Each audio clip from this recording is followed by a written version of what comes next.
Hi everyone, आज हम बात करेंगे गौतम अडानी के बारे में। जी हाँ, कैसे 40 टन का एक्सपोर्टर बन गया देश का सबसे अमीर उद्योगपति। गौतम अडानी आज भले ही दुनिया के टॉप 20 अमीरों की लिस्ट से बाहर हो गए, लेकिन बीते सालों में उनकी नेटवर्थ इतनी तेजी से ग्रोथ हुई कि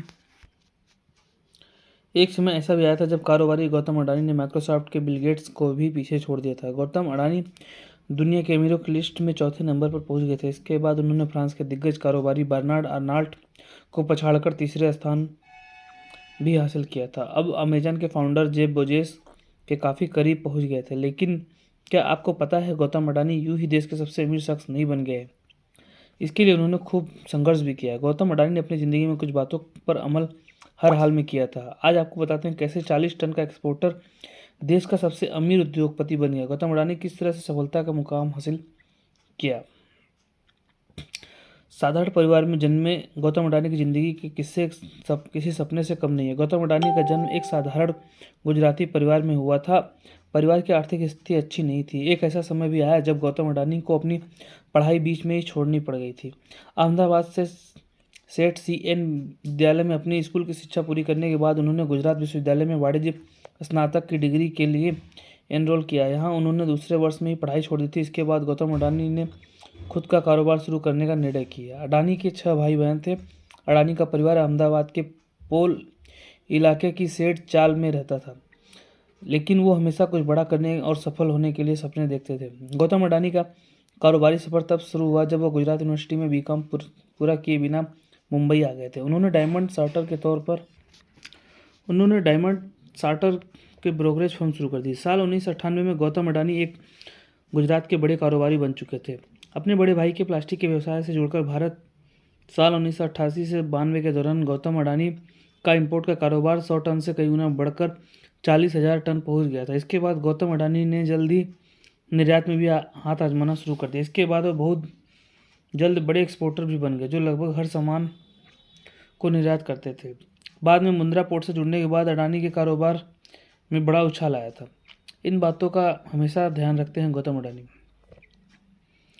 अडानी कुछ बातों का ध्यान रखते हैं। कई मौक़ों पर उन्होंने इंटरव्यू के दौरान इन बातों का जिक्र भी किया है कि गौतम अडानी बहुत बिजी रहते हैं, लेकिन तमाम व्यवस्थाओं के बावजूद वह खाना अपने परिवार के साथ ही करते हैं। गौतम अडानी के यहाँ नियम है कि तमाम व्यवस्थाओं के बावजूद परिवार के सभी लोग ऑफिस में लंच की टेबल पर साथ बैठते हैं। अब वह दिग्गज कारोबारी है तो लंच की टेबल पर भी बिजनेस के कुछ मुद्दों पर बात करते हैं और परिवार के साथ मिलकर बड़ी आसानी समस्या का हल निकाल भी लेता है। अडानी कहते हैं कि व्यवस्था जीवन का अंग है, लेकिन परिवार के लिए समय निकालना भी जरूरी है। अडानी की ज़िंदगी में एक बड़ा भयावह किस्सा मुंबई 2008 के आतंकी हमलों से जुड़ा है। 26 नवंबर 2008 को वह मुंबई के ताज होटल में डिनर करने गए थे। उस समय पर आतंकियों ने हमला कर दिया था। आतंकियों ने 160 लोगों को मारा दिया था, लेकिन अडानी ने हिम्मत नहीं हारी और बचने में कामयाब रहे थे। प्राइवेट जेट से लेकर 17 सीट तक के हैं मालिक। गौतम अडानी की ज़िंदगी राजा महाराजाओं से कम नहीं है। दुनिया की एक से एक बढ़कर लग्जरी कारों का कलेक्शन उनके पास है।